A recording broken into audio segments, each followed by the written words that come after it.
fardalay sufaaniyo yurub daafaheediyo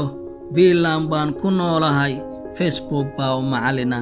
fariin laysu dhiibiyo farxad lagu kifaaxiyo fashilantay beentii fareen iga raali noqo Afrikaan ku noolahay Facebook baa u macalina faarax komantayga bixi farxiyo laagii saar fardoosa shaariidha fariintani Facebook baa u macalina foox aan lagu shidin adigoo ku foorara salaadii ku dhaaftay waqtigii fagaareeyay Facebook baa u macalina adigoo fahma qaali ah fadhiya gurigaaga inaad fogeyso farxadii odigaaga Facebook baa u macalina faarax komantayga bixi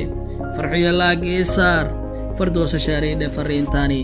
Facebook baa u macalina daa laga fogaadiyo adigoo 40kii dhaafay inaad ku faanto Febraayo sanadkii dhawaan baan dhashay Facebook baa u macalina face aad lahayn iyo suurad aad u fiican inaad faafisood ku faanto fagaaraha dhex keento Facebook baa u macalina qofkani San Francisco ku nool yahay faaraxoo ku aqri oo ka faa'iideyso Facebook baa u macalina faarax komantayga bixi farxiyo laagii saar fardoosa shaariidha fariintani Facebook